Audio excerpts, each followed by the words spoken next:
हम उस जमाने से हैं जो कार्टून देखने की उम्र में न्यूज़ देखते थे क्योंकि रिमोट पिताजी के पास होता था और न्यूज़ देखने की उम्र में कार्टून देख रहे हैं क्योंकि अब रिमोट बच्चों के पास होता है। 100% की बात कुंवारा लड़का सोचता है कि शादीशुदा खुश है और शादीशुदा लड़का सोचता है कि कुंवारा खुश है। सच में दुनिया गोल है। जब ससुराल में रेडीमेड कपड़े की जगह आपको कट पीस कपड़े मिलने लगे तो समझ जाना आप जीजा जी से फूफा जी की कैटेगरी में आ गए हैं।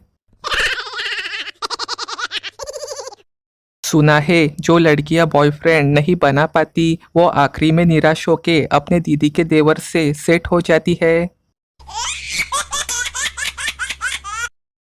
शराब की बोतल खुद खाली होके दूसरों को फुल कर देती है। इसी को निस्वार्थ सेवा कहते हैं। मैं मेट्रो ट्रेन में बैठा था, एक लड़की बगल में खड़ी थी। उसने अपने फोन में राष्ट्रगान बजा दिया। मैं जैसे ही खड़ा हुआ वो बैठ गई। राजनीति खेल गई डायन।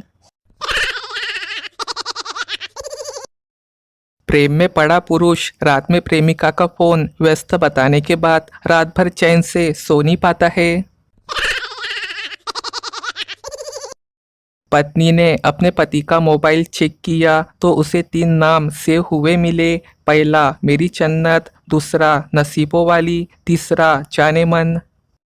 जाहिर है ये देख के उसका पारा 7वें आसमान पे चला गया। गुस्से में उसने फौरन पहले नंबर यानी मेरी जन्नत डायल किया तो दूसरी तरफ से उसकी अपनी मम्मी यानी पति की सास ने जवाब दिया।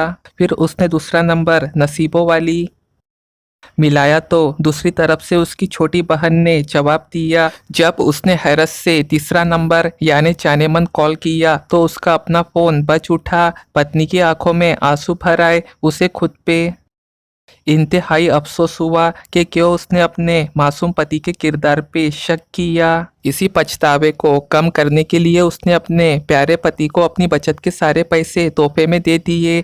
पति ने उसी पैसे से अपनी कार की टंकी फुल कराई और कुछ तोहफे लेके अपने उस गर्लफ्रेंड के साथ घूमने चला गया जिसका नंबर उसने अपने मोबाइल में भूरा वेल्डिंग वाला के नाम से सेव कर रखा था। लड़कियां सिर्फ तब तक दहेज विरोधी है जब तक खुद सास नहीं बन जाती। घोर कलयुग है। अब तो इश्क की भी हद हो गई। अब वो कहती है मेरी सहेली का भी रिचार्ज करवाओ। मुझे एक बात समझ नहीं आती, ये हॉरर मूवी वाले दरवाजे में तेल क्यों नहीं डालते हैं। हर मूवी में दरवाजे की कर कर आवाज करके डराते रहते हैं। भारत में होठ के ऊपर तिल वाली लड़कियां ऐसे गायब हो गई है जैसे दुनिया से डायनासोर। ठंड में सब कुछ तो ठीक है, बस कभी कभी रजाई में मोबाइल गुम हो जाता है। मुहावरा विथ मॉडर्न एग्जाम्पल, दूध का दूध पानी का पानी मतलब स्क्रीनशॉट, घर का ना घाट का मतलब I love you but as a friend, आग भर के देखना मतलब अपनी ही स्टोरी बार बार देखना। पत्नी बोली सुनते हो, शाम को अपने बेटे के लिए हम जो लड़की देखने जाने वाले थे वहाँ अपनी जाना है। पति क्यों, ऐसी क्या बात हो गई। पत्नी कुछ नहीं, अभी अभी मुझे पता चला है कि लड़की की मम्मी और तुम एक ही स्कूल में पढ़ते थे। पति बेहोश। सब अपनी अपनी जगह का तापमान बताओ। बड़ी ठंडी है, देखे कहाँ सबसे ज़्यादा ठंडी है। कमेंट करके बताएं। कभी भी प्रेम विवाह ना करे। आज पड़ोसन अपने पति से लड़ते हुए बोल रही थी, कुत्ते तू ही मेरे पीछे पड़ा था, मैं नहीं। दुकानदार बोला बताइए जनाब क्या चाहिए। लड़का मेरी होने वाली पत्नी के कुत्ते के लिए केक चाहिए। दुकानदार बोला अच्छा यही खाओगे या पैक कर दूं। लड़का बेहोश। रामायण देखने के बाद मुझे एक बात समझ नहीं आ रही है कि इतने सारे कांड करवा के वो नक्कटी सुर्पनखा कहाँ चली गई। न्यूज रिपोर्टर, भारी वर्षा के कारण ट्रेन देर से चल रही है। ले पप्पू, तो फिर वर्षा को ट्रेन से उतार देना चाहिए, इससे भार कम हो जाएगा। स्कूल में मुर्गा बना, नौकरी में बकरा और शादी के बाद गधा बना। साला जिंदगी नॉनवेज होटल का मेनू बन के रह गई है। एक दुखी पति की कलम से। बाहर सब्जी वाला चिल्ला रहा था, 10 रुपए का फूल गोभी का जोड़ा ले लो। ये सुन के मेरी आंखें नम हो गई। बताओ, फूल गोभी का भी जोड़ा है, बस हम ही अकेले हैं। एक दुखी सिंगल लड़की की कलम से।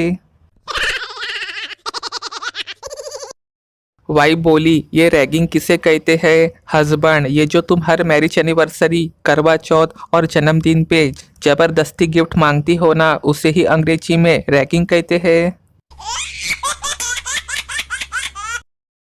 कोशिश करने वालों की कभी हार नहीं होती, वो पैदल ही ठेके पे पहुंच जाते हैं। जिनके पास कार नहीं होती, अखिल भारतीय बेवड़ा संगठना समिति।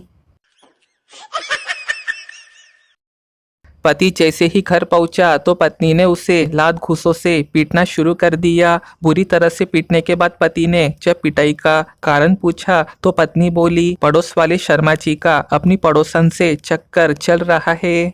पति बोला, तो मुझे क्यों पीट रही हो? पत्नी, ताकि खौफ कायम रहे। पति सदमे में है।